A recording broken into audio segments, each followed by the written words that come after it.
Hello and welcome to the Satluj TV podcast. My guest joining us once again today is a former president of the Sikh Youth of America, former president of one of the largest Gurdwaras in California, and the founder of the Sikh Information Centre, the organisation for minorities of India, and the Sovereign Star Publishing Company. But he's also been a prolific author with published titles including Faces of Terror in India, Demons Within, Cultural Malware and Kite Flights, amongst many others. Bhajan Singh Bhinder, welcome and thank you for joining us once again today. Hi, thank you, Scott. Good Fateh, Sat Sri Akal to all the Satluj family. Nice to talk to you today. A pleasure as always. Now, over the next couple of episodes that we're calling The Road to Khalistan, we're going to uncover why the history of India was inextricably linked to the ambitions of the Soviet Union, the Cold War and global power games. And amongst all that, the Punjab sat squarely in the middle of it all, with the Sikh community used as pawns in this great game. So it's no wonder then that the movement of Khalistan was born so that Sikhs could carve out their own destiny amongst this global bear pit. So Bhajan, let's turn the clock back to the Cold War. Could you then perhaps set the scene for us across the Indian subcontinent? Well, the Cold War was a very crucial juncture, was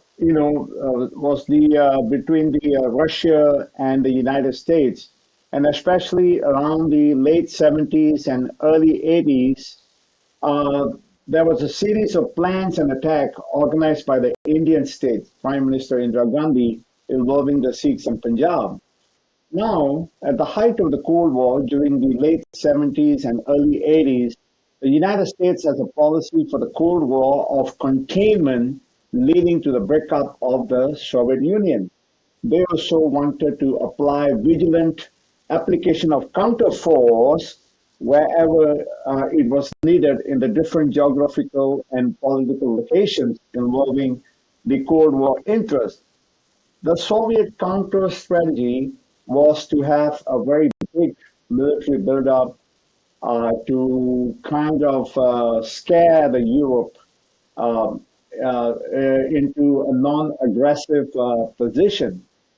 But the core belief of the Russians in the Cold War strategy, how they're going to win the Cold War, their belief was that the Cold War would be won in the Third World arena.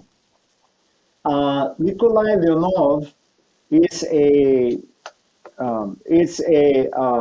former KGB expert, and I quote him. He said, "We were guided by the idea that the destiny of the world confrontation between the United States and the Soviet Union, between capitalism and socialism, will be resolved in the third world." Hence, you can see that the Cold War was focused a very big way in the third world countries where the Sikhs, Punjab, India, Pakistan, Afghanistan, and all these countries all come together. So, of course, then the KGB, in its war against the West, quite obviously and quite often used these third world countries almost to fight a proxy war against the West. So, of course, then the one on its near its doorstep was, of course, India, a very strategic country, a very large country, and politically probably very malleable, let's call it. And of course, in amongst that was Indira Gandhi. Let's talk, can you talk us through then why India was, and particularly Gandhi, was such an interesting target for the Soviet Union and the KGB? Well, the Cold War itself is scored when Churchill gave his very famous quote that an iron curtain has descended across the continent, across the Baltics and many other states under the control of the Russians. And in the midst of all this, both Nehru and Indira Gandhi later, they applied this old traditions of Brahmin kind of thinking. It's called Bagal mein Shuri, Muh mein Ram Ram. You put your sword under the armpit, but you say prayers on your lips. So they were very conniving during this time, and their leaning was very towards the non-humanitarian and oppressive ideas of the Russians. And Mr. Nehru, the founding Prime Minister of India, he said he had no doubt that the Soviet Revolution had advanced human society by a great leap and had lit a bright flame which could not be smothered. His belief in communism, Marxism was very entrenched, and he very strongly believed in the ideology. Hence, the Russians, they did not waste any time. In fact, in 1955, the Russians sat working on Indira Gandhi. And when she was the future Prime Minister of India, and in 1955, when she went on a holidays to Russia, she writes to her dad, everybody, the Russians, have been so sweet to me. I'm being treated like everybody's only daughter. I shall be horribly spoiled by the time I leave. Nobody has ever been so nice to me. I don't think I have had such a holiday for years. So you can see, when Indira Gandhi went there, the KGB, their records and archives now, we learn through the archives that they placed handsome men and they played all kind of games. They knew her psychology well, and she fell right into it, and she was in love with Russia during the first visit to Russia. Again, in relation to the Cold War, especially the USSR, both Gromyko and Brezhnev, the presidents of Russia, they had their own doctrine, which fit the relationship and ideology of Nehru and later Indira Gandhi, who was in love with Russia by now. The Soviet Union were asserting a right to intervene militarily in any socialist country threatened by internal or external forces, exemplified by the invasion of Afghanistan. As we can see, this policy came in handy right there. So when you say internal and external, I mean, Punjab is an internal problem, both of Russia and India. They are so determined to be together that in 1976, Indira Gandhi made an amendment to the Indian Constitution, the 42nd Amendment, where she made sure that the country was a socialist country. And she put in a lot of draconian laws there to make sure that Russia sees India as a socialist country and will be able to take action if there was ever an internal threat. Of course, the external threats were always there. So what's interesting then? These huge power games between the Soviet Union and, of course, this enormous country of India, and clearly they've got their claws into Indira Gandhi. She's been beautifully indoctrinated into the communistic philosophy. And yet, sitting in amongst all this is this tiny little part of India, the Punjab. Now, Indira Gandhi will forever be associated with the Punjab. So the big question then is, Bhajan, is why the Punjab? What was it with the Punjab? Why was Indira Gandhi's sights set on this small part of northwestern India? Well, the interest is that if Punjab is liberated, even by simply having greater state rights, then the whole system, the foreign policy of both Indira Gandhi and the Soviet Union wishes to take over everything from the Iranian border all the way to Punjab, and to have one big extension of the Soviet interest, a Soviet satellite state. So that was the hidden agenda all along from the early 70s. You know, I mean, in 1969, 1970, there's a lot of documentation we will discuss later that their strategy was to really take over the whole country of Pakistan and Afghanistan and join hands and form a very big expansion of the Soviet interest. And hence, the United States, which policy was to contain such initiatives. So Punjab did became a knowingly, unknowingly, without the Sikhs even knowing about it, Punjab became a target and was a very strategic importance to everyone in that region. So, to understand this deeply, we have to regress back a little bit.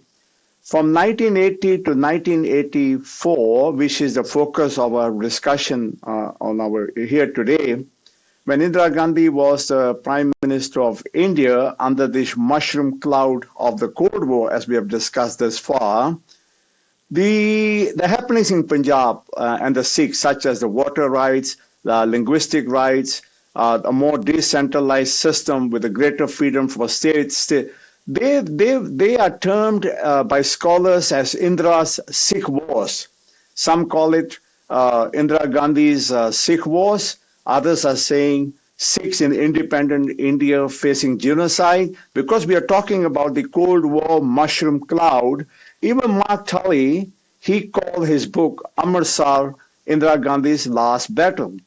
So you can see from 1980 to 1984, both the Russian and the Indian state had set a narrative on these wars. And simply they are called wars, but actually they were simple citizen rights of Sikhs who want to be part of India throughout this period. So the main reasons they were gave that Punjab is a very disturbed and out of control area, and we need to flush out Sikh terrorists who are hiding in the Golden Temple. So this was the narrative that they told us, and most of the world and the Indians and especially Sikhs, they got trapped in this narrative, and there was a deep division and divide. Many are blaming the Sikhs for giving Indira a chance, a reason to attack the Golden Temple. But now, when we look at in the bigger context of the Cold War, it seems like the Sikhs did not stand a chance. It's interesting then, really, just by implication, is that this obstacle, the only real obstacle to the Soviet Union rolling out this master plan to drive through Afghanistan, Pakistan and into India, of course, then the Punjab is just sitting there like a boulder, a resistant boulder in this massive path. Let me just ask you, of course, Bhajan, there is an awful lot of, let's say, witnesses to this history, of course, from academia, from the intelligence services, from even government ministers. What sort of text, let's say, what sort of research has been found, and what sort of sources are revealing this level of information? Well, surprisingly, Scott, all this the best way to see Indira's, I would say, it's been 40 years when Indira Gandhi predicted a death in early 1984 before she attacked the Darbar Sahib, the Golden Temple. And she said, as a condition of her attack on the Golden Temple, she says she is accepting death. So she probably was, not probably, she was on a suicide mission. And now we can understand this suicide mission best through the military generals, civil servants, former ministers, governors, academias, appointed commissions such as the Nanavati Commission, and the Indian intelligence, the IB, heads of the IB, raw insiders with deep knowledge about the goings-ons in that time. There's an ocean of information now through the memoirs, articles, the intelligence reports, and WhatsApp. And they give us a very rare insight, an opportunity to understand the actual motives of Indira Gandhi, why she was targeting the Sikhs and Punjab, and why she was doing with a lot of what she did. And then she kept telling us the story. It's a bigger story she was hiding, and she had a bigger operations in mind, but she was simply saying it's a very localized Punjab operation to flush out terrorists. But surprisingly, none of these books, and I have so many other that I've read, apart from the word was going our way, KGB, which on the bottom left of your screen you can see, it gives a lot of information. It's an awesome book, but none of the books that were written by the ministers, governors, army generals, KPS Gill, you name all these people who were part of this big thing that was going on. Not a single one of them mentions Indira Gandhi's involvement with the KGB. There's no mention of this. But what was simply seen as a local Punjab problem, disturbed area, quickly was upgraded after 1984 to a full-fledged war on a foreign country. And Indira Gandhi called that operation, we learn now, is called Operation Shanti. And Operation Shanti is a very serious operation. It involved the Indian military, it involved paramilitary forces, it involved every armed personnel of India, and the goal was to decimate Punjab. And it was a big operation, and it was focused throughout India, from being a Punjab-centric operation of Operation Blue Star. Operation Shanti became a pan-India, pan-Pakistan operation, and the goal was to really kill as many Sikhs as possible.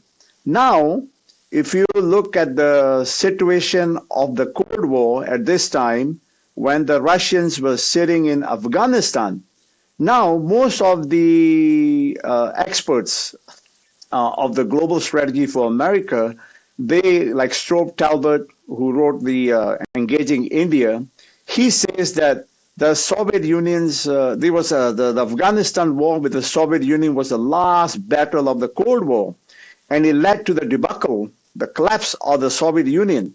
So when you have this Soviet Union being collapsed next door to you at Indira Gandhi's doorsteps where the Cold War is happening, so the Operation Shanti is a very serious operation that cannot be ignored. It could have wiped out Hindus, Dalits, Christians, Sikhs. It could have done heavy damage, and it was a reckless policy of Indira Gandhi.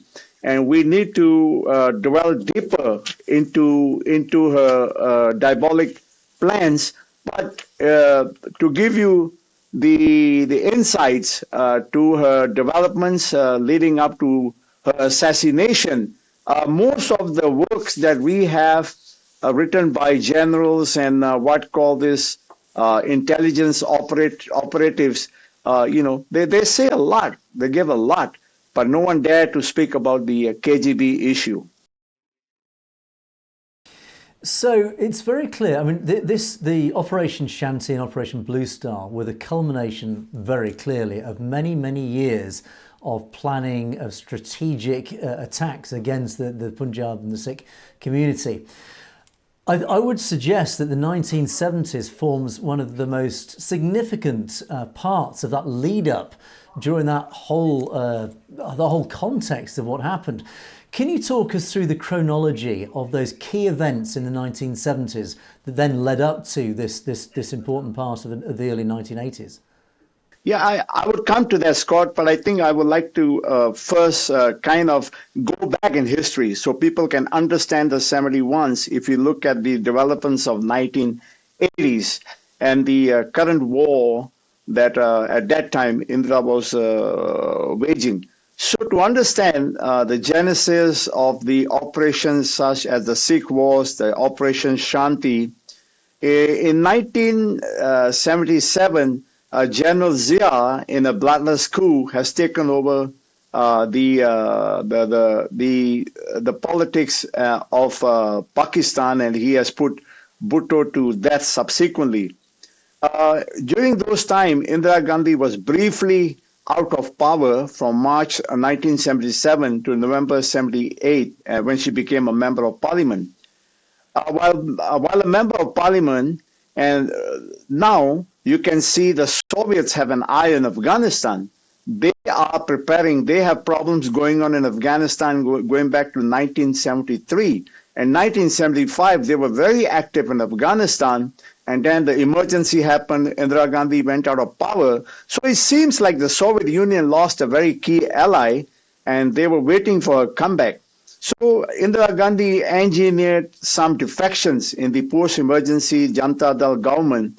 Elections were called by December 1979, and just when she learned that she was going to be elected back to power in December 79. On Christmas Eve, 1979, December 24th, the Russian tanks entered Afghanistan. So we can see the situation leading up to led up to Operation Blue Star and Operation Shanti. The foundation stones are almost laid. But to understand what happened in 71, Stuart Talbot, who's a diplomat and who understands the Indian situation for the past 40 years before Operation Blue Star, in his memoirs, Engaging India, he shed some very deep insights into the situation which have consequences for Punjab, the Sikhs, and could have been for the whole of India. So he's saying the US-backed resistance of the Soviet occupation in Afghanistan was the last battle of the Cold War, and it turned out the terminal debacle of USSR. While the proxy war was underway,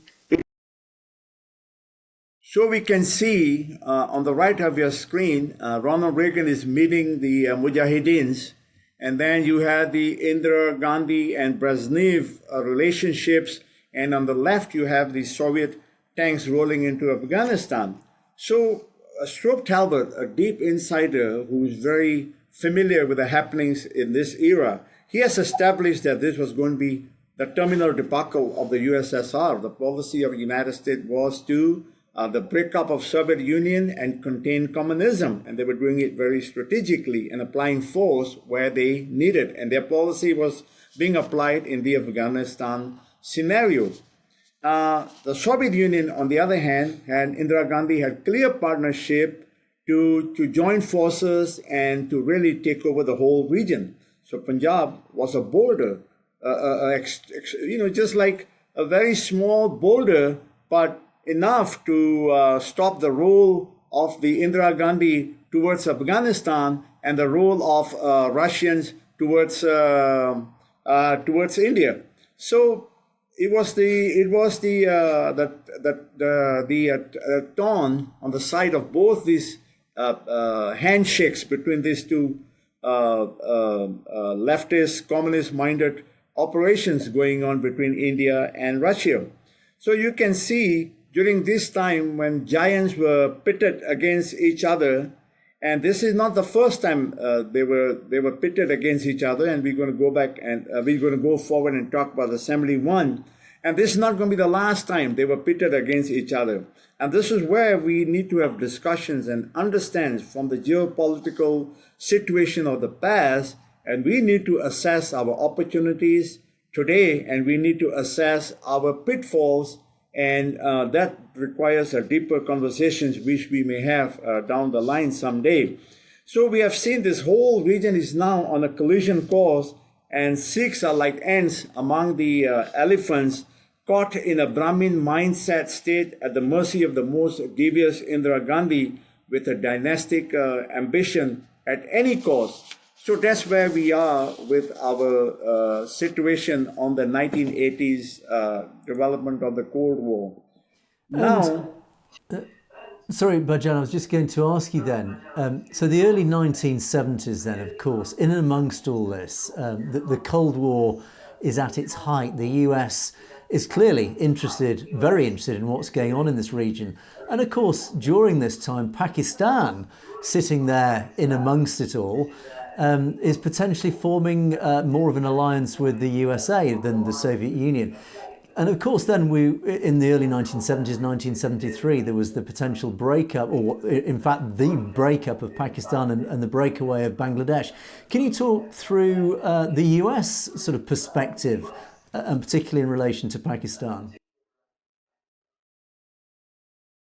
As we've seen, the United States realized the importance of Pakistan in 1980s.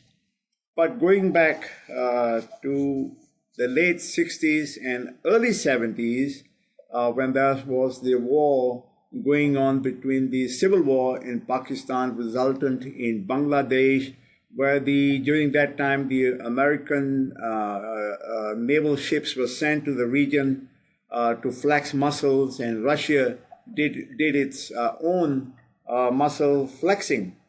The best way to understand the policy of the United States at this time was that actually behind the scene, the Pakistan has been the middle person who had strong relations with China at that time, and Pakistan was the one who made it happen, that a conversation happens between the United States and China.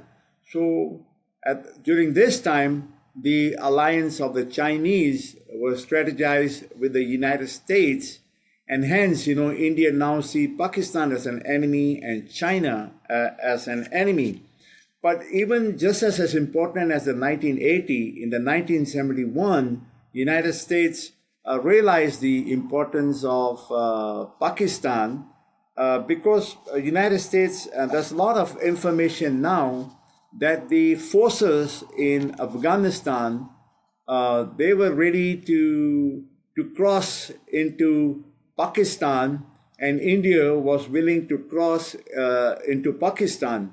And there was one general who, I forgot his name, in Afghanistan, when Lieutenant General S.K. Sinha went to Afghanistan, I believe in 76, he said, we were almost going to shake hands when we met at the Indus River in 1971. That tells you that these plans were real. And both the United States and the Russians knew, each other knew the importance of the region and at the height of the expansionism and the containment by the Soviets and the United States.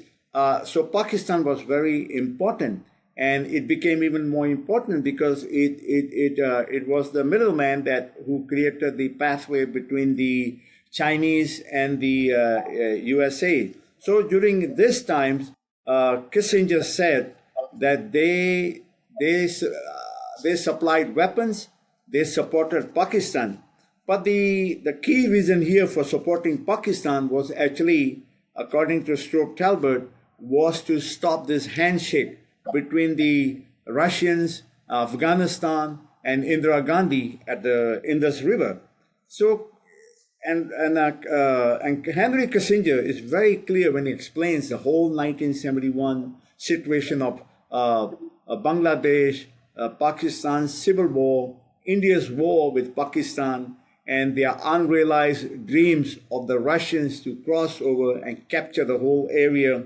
Henry Kissinger said, a major American initiative of fundamental importance to the global balance of power could not have survived if we colluded with the Soviet Union in the public humiliation of China's friend and our ally.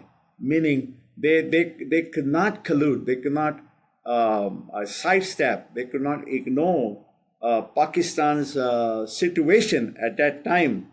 So Kissinger is also revealing a bigger plan here, that the United States knows that the policy was to disintegrate Pakistan, but the result would have been a whole that region of Afghanistan and Pakistan and the whole China equation, the Middle East equation, everything would have changed for the United States. So this was all happening at a very critical time of the Cold War, and it implicated many lives and countries and people. Pakistan played a very deft game protecting the interests of its citizens and security. The stakes were very high, unimaginable. So America's global initiative depended on Pakistan's alliance during that critical time. So that explains the 1980s and the 1970s Cold War strategies for the region. And of course, we were in the middle of all these happenings.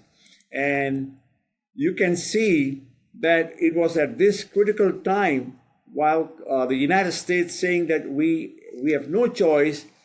In fact, the strategy of the Americans was to shake hands, protect Pakistan, help Pakistan, which was at least also a border protecting the bigger Middle East and other interests of the free world.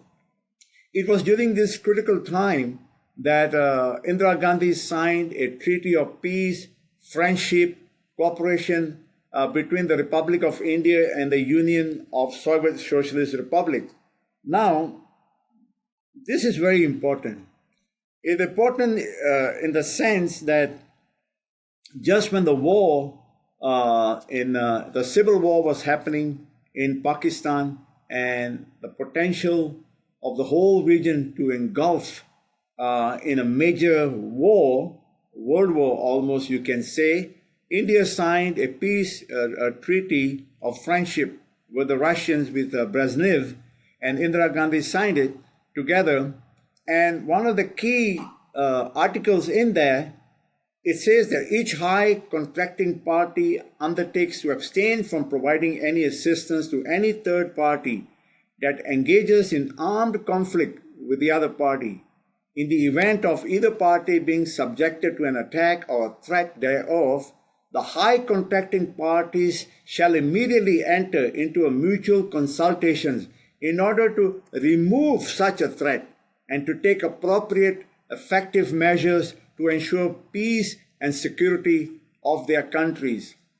Now, another interesting article of this peace and friendship society also says if there is an internal threat faced by each respective party, that means if India has an internal threat, and I'm just learning this and I'm not sure, but it's leaning towards that this treaty can also be invoked for Russia to come to the aid of India, which it did in many ways when they saw that the greater rights of the states of Punjab could jeopardize the whole planning of the Cold War and the expansion theories, plans of the Russians and the Indians. Now, as you can, this is very important because this is almost like a slave treaty. Indira Gandhi is very heavily dependent on KGB, and we will go and talk about this further, maybe in the follow-up discussion here. But she is heavily dependent on the KGB. Without the KGB, she cannot survive in India politically, physically, monetarily. Anyway, she can't be surviving in that country. So this treaty is of utmost importance, and you can see that while this treaty was going on, and the Russians were having their eyes on their prize for that area, and then you saw that the treaty comes in, and now we are again on a very serious collision course that we were just a decade earlier, a decade later in 1980 when the situation happened in Punjab and the Sikh wars with Indira Gandhi. And one can't help. So another interesting thing. Sorry, Bhajan, I was going to jump in there just to say one can't help wondering if that treaty is still valid, is still in place, and certainly in the context of the relationship between India and Russia today. Well, I think they were celebrating in 2020, they celebrated the anniversary of that treaty. And within the treaty, and also you have in 1976, to accommodate the treaty like we discussed earlier, Indira Gandhi went to make sure that many aspects of the Indian constitution conform for the intervention by Soviet Union by calling itself a socialist country, whereby invoking certain articles of the treaty. And I still think it's there because it's a very good question. Maybe we will talk in details about the treaty again in our next episode. So, Bhajan, I'm very curious. Now, the Khalistan movement itself has always, or often by its critics, has been believed to be a modern phenomena, but in fact, this actually isn't the case. And I do understand that, of course, in the 1970s, and particularly the early 1970s, it still was a very active movement, and in fact, it was very public. Am I right in thinking that? Yes, actually, the Khalistan movement and possibly many other movements going on in India, many of them are hidden from us. What is the true extent of the Khalistan movement? We have not dwelled deep into that, and we should sooner or later. That what is the interest of the different countries, and it's more even relevant today. That what's the interest of global powers, neighbors, for the whole region of India. So you can see in 1971, as I said, the Sikhs were ants among the elephants. You know, we have superpowers, we have nuclear bombs, we have thousands and thousands of people in the KGB, in the Indian intelligence, all working together to create a situation for the global consumptions so they can take actions. So during this critical time, Jagjit Singh Chauhan, the president of the Council of Khalistan at that time, he put an ad out on 13th October 1971. This is at the middle where the US warships are present in the Indian Ocean. And Henry Kissinger is saying that we have no choice but to defend Pakistan at any cost. I mean, the whole United States policy, global policy of containment of communism depended very heavily on the outcome of this war. The stakes were very high. So at this time, the ad appeared in the New York Times in 1971, October 13th, and there was a demonstration call for the Wednesday, and the Sikhs demand an Independence Day in India. So you can see it doesn't take much for us to connect to the situation here where Khalistan does come into equation. And it is a natural phenomenon, and it can have its ups and downs, and that it's always going to be there. And that's why the Sikhs need to come in, and they really need to focus their energy on the geopolitics of today and learn from the geopolitics of yesterday's, and really come in, and everybody need to come together. We got to get our best minds, our best resources together, and especially in the absence of real hard power, opportunity is our power here, and we should dwell into this situation very deeply to see where our opportunity is. But definitely the idea of Khalistan is there. It was always there. It will be there, and it will be there in the future. And it depends on a lot on the Sikhs how they want to move forward with these opportunities, in that region. Indeed, and it's become very clear that in this great game between the superpowers is that, and I referred to it earlier, as the Punjab and the Sikhs essentially just form this resistant boulder, well, to use your phrase, amongst the elephants, that the elephants were tripping over this boulder, this resistant boulder, and and as a result of that, the KGB decided that they had to remove or do something about this boulder. They essentially had to remove it by force and through proxy using Indira Gandhi. Can you give us a bit of context then about how it all sort of fits together then? This essentially, it was a war by proxy against the Sikh community by the KGB via Indira Gandhi. So we can see that we're talking about Operation Shanti from being a Punjab-centric issue of the 1980s, which led to the assassination of Prime Minister Indira Gandhi. And her assassination must be seen as a very critical part of the global history. as we already discussed, the importance of the outcome of the war in Afghanistan, it is as basically a do or die battle for both Indira Gandhi and the Russians. And it's very clear now what was involved right there. So from the 1971s, you want to fast forward to 1980, as we see in the USSR was bogged down in Afghanistan, and they were battling for their survival. And once again, the USA, the USSR, India, Punjab, Pakistan, Sikhs, Khalistan, Afghanistan, all were involved.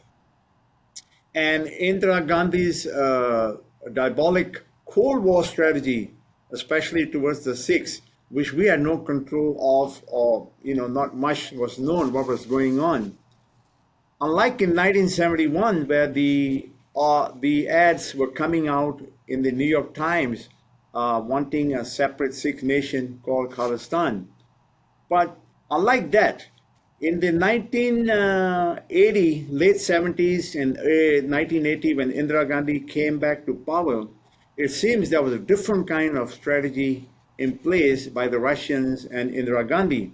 One example on the issue of Khalistan, from October 1980, KGB ran a secret operation, which we are learning from the archives of the KGB. It was called Operation Contact.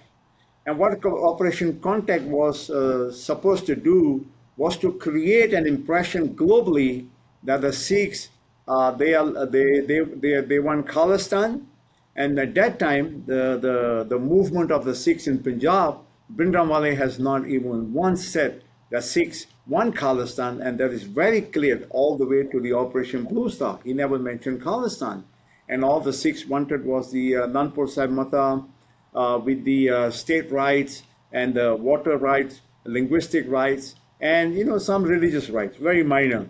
But you can see for the KGB, with the blessings of Indira Gandhi, of course, a combined strategy, let's create a situation where Sikhs are wanting Khalistan. So they created false documentation, they created false secret communications between United States and Pakistan. The KGB are experts in falsifications. They've been using it for decades. So you can see all this campaign was to create a situation where Sikhs were looking for Khalistan, and there was a possibility of Pakistan assisting Khalistan, or USA, the CIA coming in. The Indian media was all together in this. In fact, in May 30th of 1984, I believe it was the Indian Express, is the blazing headlines that said that Bhindranwale has a direct landline connected with the Langley, Virginia CIA headquarters. Now, this is all massive propaganda, all meant to be fed to India. And behind this was the dynastic ambition, the Brahminical mindset of Indira Gandhi and her personal, you can say, political agenda. Most of the agenda did not fit the nature and the minds of India, who wanted more greater rights and who wanted more freedom, who wanted better economic conditions. And by now, that wonderful ideas and thoughts that Jawaharlal Nehru had in mind, that this Soviet Union is the light is never going to be smothered. And right in India's yard, it was being smothered, and it was the last battle of the Cold War. So this is important, where they started to create this idea of Khalistan. And against this backdrop, with this so much at stake, Indira Gandhi was assassinated. And before her assassination, she was planning, a week before assassination, she was planning Operation Shanti, which involved the Indian Army, Indian Air Force, paramilitary forces, involved the Russians. Everybody on the Russian side was together, including Afghanistan, how they were going to attack and how they were going to make things happen. So suddenly this huge the border that Punjab was obliterated, and it was probably bombed to Stone Age, and anybody would have been killed. Doesn't matter, you're Christians, you're Dalit in the Punjab area, you're a Rara Swami, whatever you are. Her ambitions did not mean anything to any of us. So very important for the people of Punjab and India to talk about this Operation Shanti. So a lot of time, the Operation Shanti has been narrated as a post-1984 operations. And I believe, not I believe, this operation has been in place much longer, along with the situations of the goals of the Cold War. So you can see Operation Shanti, her goal was to have bombardment where the Sikhs all over the Punjab, especially Gurdaspur district, Amritsar, Firozpur, Kapurthala, and Jalandhar districts were to be subjected to massive aerial bombardment. So, and then to be slaughtered by the army and paramilitary forces. This is what the insiders are telling us. And the insiders' assertions, and they were revealing this high-level confidential information. It makes sense when you look into the greater Cold War operations, where Soviet Union's very existence depend on a massive victory at any cost in this region. And this could have led to nuclear war. It could have wiped out India. It could have broken India to 1 million pieces. It was a very reckless road. Nothing to do with the Sikhs, nothing to do with Punjab, nothing to do with the people of India. Simply the Brahmin, Nehru dynastic rule ambitions make sure that her dynasty, through her sons, the rogues like Sanjay, and all the criminals that are working with her. Everyone is a criminal who worked with her. Many of them knew about these plans. To what extent, and we will discuss in the details of all this will be discussed in our next episode, hopefully. So you can see at the height of all this planning, on October 31st, when Indira Gandhi walked out of her residence, she said namaste to Satluj Singh and Bhajan Singh, and then to Satluj Singh. And these were her bodyguards. And they shot her and assassinated her and killed her. And during this very high, tense time behind the scene, America knew what was going on, Pakistan knew, Afghanistan knew, but much of the India had no inkling what this devil of a woman was planning for the whole nation of India at that time. So Bhajan Singh, when he shot her to death, he said, "Humne jo karna hai to kar diya, ab tumne jo karna hai to karo." Very big words, which we need to spend a lot of time to know the meaning of this word and what do they mean. And the critical time when he said those words, when Bhajan Singh dropped his weapon, held his hands up after shooting Indira Gandhi. The implications of the assassination of Indira Gandhi is the most important. In fact, it is the telling story that how critical this assassination, how the role of Indira Gandhi was with the Russians and all their allies. At this time, you can see that after Bhajan Singh said those words, Antonio Balasingham, he's the master brains and a global diplomat of the LTTE, Tamil agitation. They were separating for a separate state in Sri Lanka. He writes about the death of Indira Gandhi. He said, in Sri Lanka, the sudden demise of Mrs. Gandhi plunged the Tamil nation into despair and gloom. The repercussions, the seismic waves of Indira Gandhi's assassination reached London.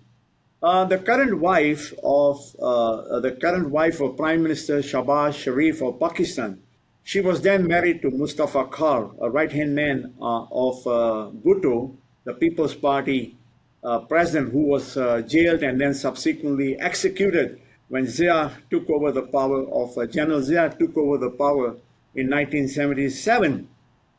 She was making breakfast for her husband in October 31st, 1984. She said, on October 31st in the morning in London, while preparing breakfast for her husband, she writes, history is not based on ifs, yet it is too frightening. It is too frightening to conjecture what those bullets that ended Indira Gandhi's life had prevented from happening to Pakistan.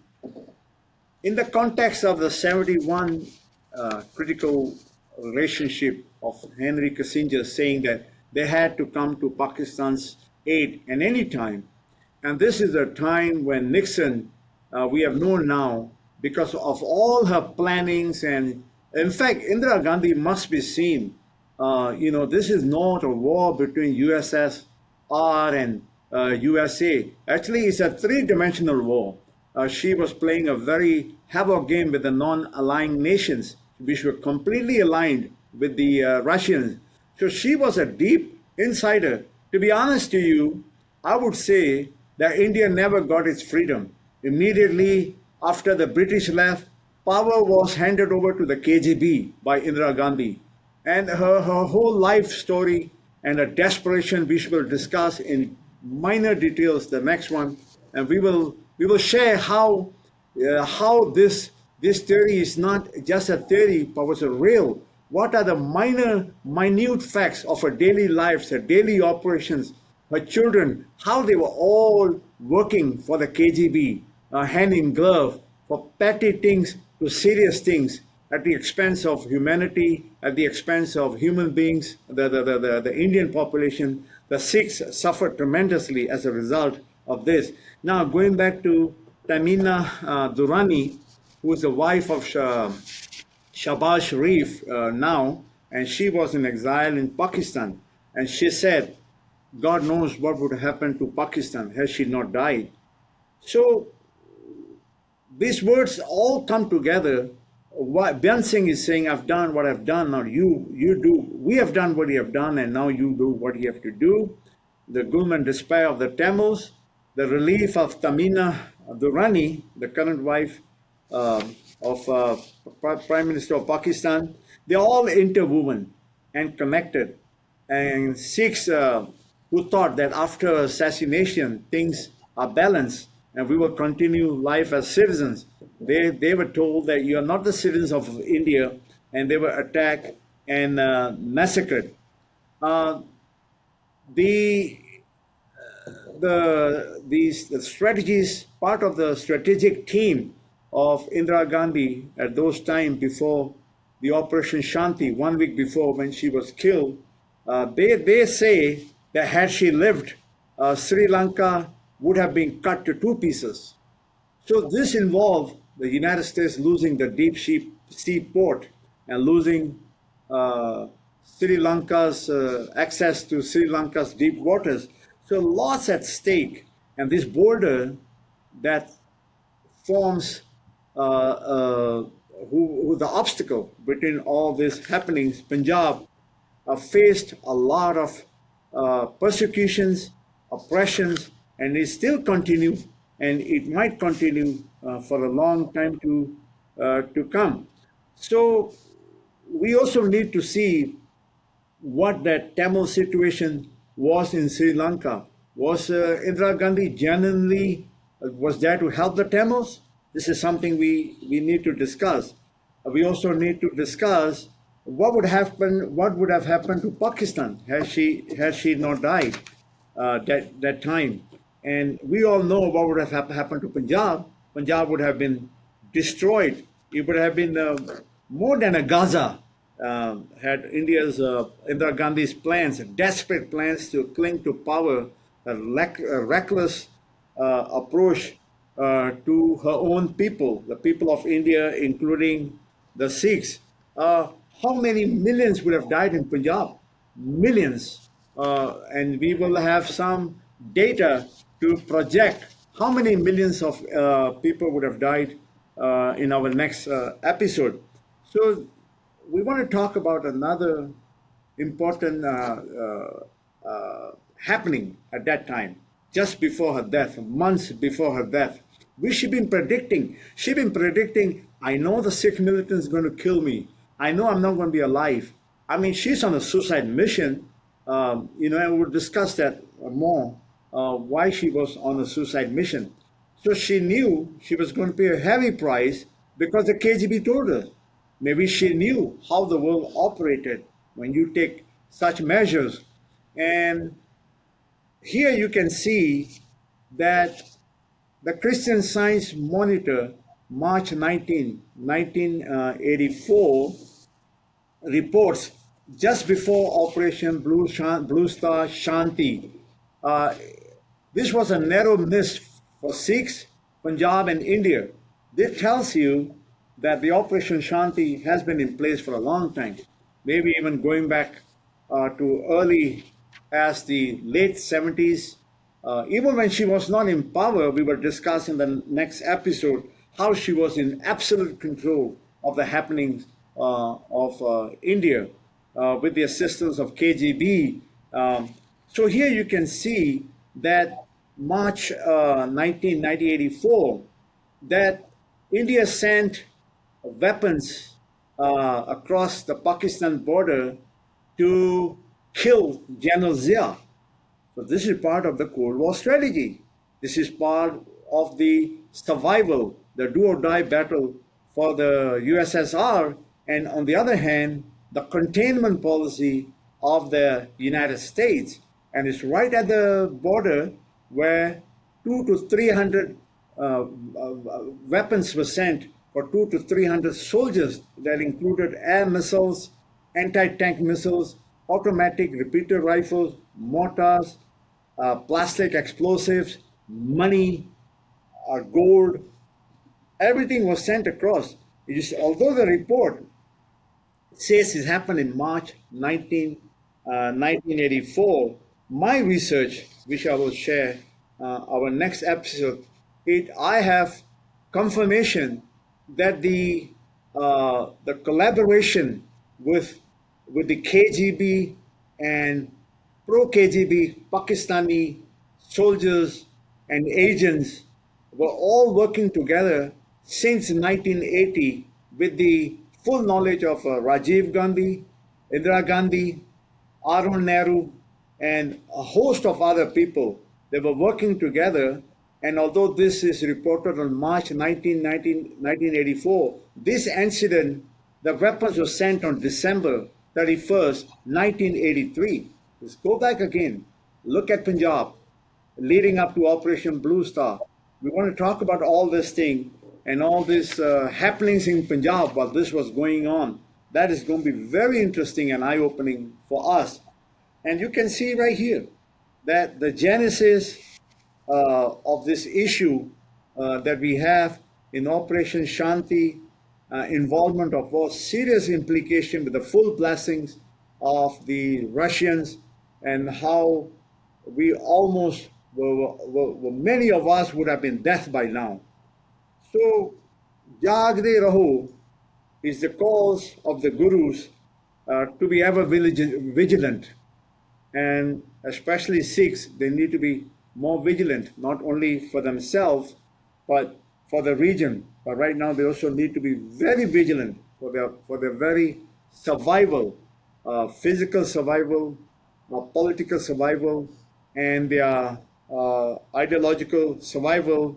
Their think tanks, their headquarters at the Darbar Sahib, at the Akal Takht Sahib, all are in a very deep enemy territory. As we can see, the Indian state operates and thinks of the Sikhs and many other minorities of India as enemies. So the genesis of this, the war that has been coming so far, we can trace this genesis to the inception of Sikhism.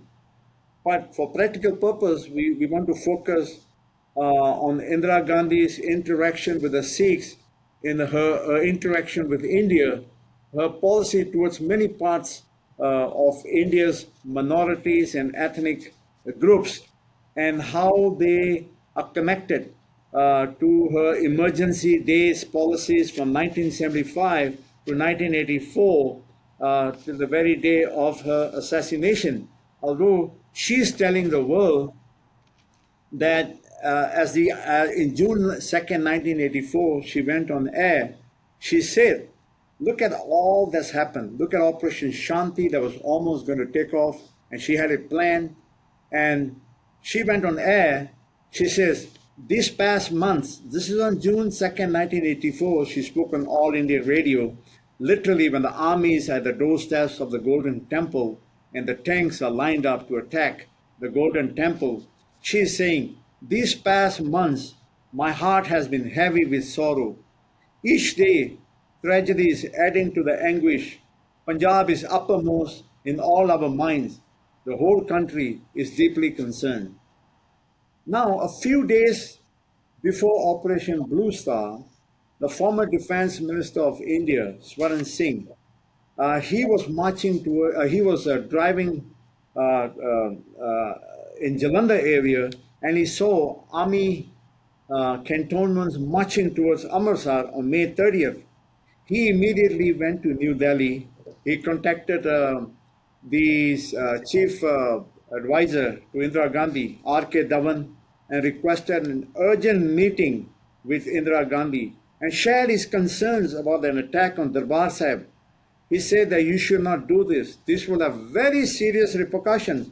And Bhajan Singh is a guy who signed on behalf of Indira Gandhi as a foreign minister of India. He signed the peace treaty between the Russians and India. This guy knows what he's talking about.